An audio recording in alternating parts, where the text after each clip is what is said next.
means bridges in Arabic. The following years saw us hold conferences in London, Los Angeles, and Berlin.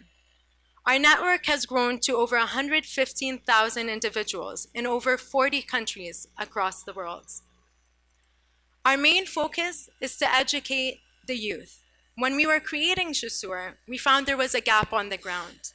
After the war had started, we found that the students had been forgotten.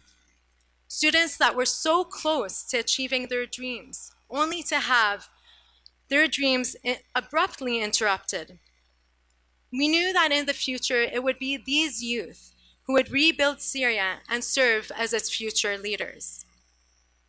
Jusoor was steadfast in its belief that equipping them with education was going to be paramount to not only their success, but the success of Syria, the region, and the world.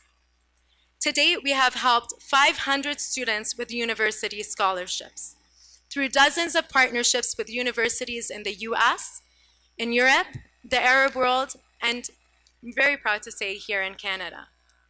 We have mentored over 600 students waiting to go to university. These students are my personal role models, and many of them are with us today. They are faced with adversity and roadblocks, yet they persevere, not just surviving, but soaring to amazing heights, with many being recruited by the top Fortune 500 companies before they even graduate. The headlines coming out of Syria are heartbreaking, to say the least.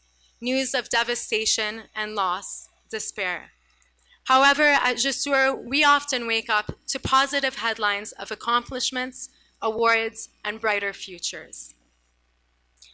The exemplary model of such a headline was when Canada announced it would be accepting 25,000 Syrian refugees to Canada.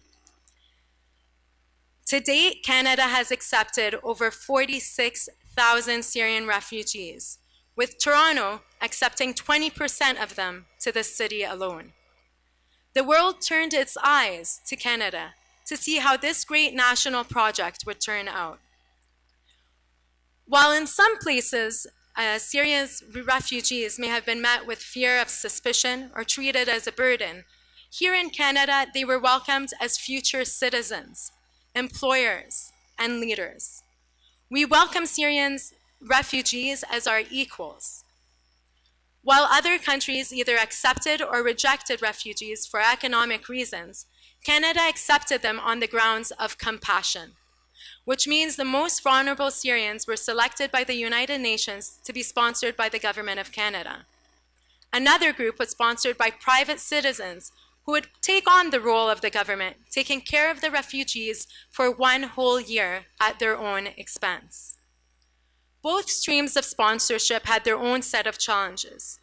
The refugees sponsored by the government, on average, had little education, little to no proficiency of the English language, while the privately sponsored refugees struggled to find a job in their profession with issues of accreditation and Canadian experience requirements.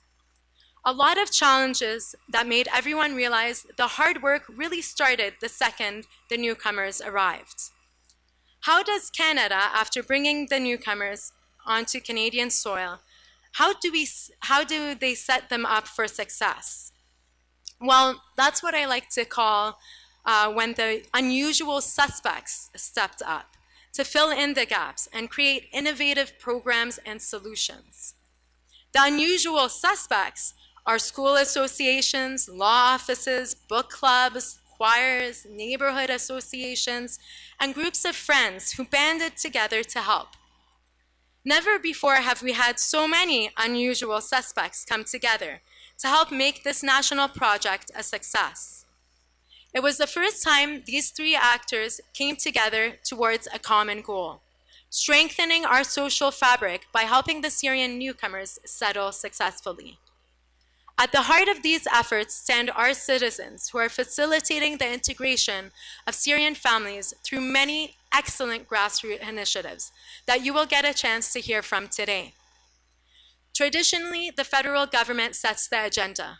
Provinces implement it, but it is really the cities that are on the front lines. Under Mayor Tory's leadership, the city resettled the most newcomers of any Canadian city. 20% of all Syrian refugees that came to Canada settled here in Toronto. We, and especially I, am so honored to have Mayor John Tory with us today to speak about his views on how Syrians are doing in their new city, how the various partners have stepped up to the challenge, and what we as global citizens can do to make an even bigger impact.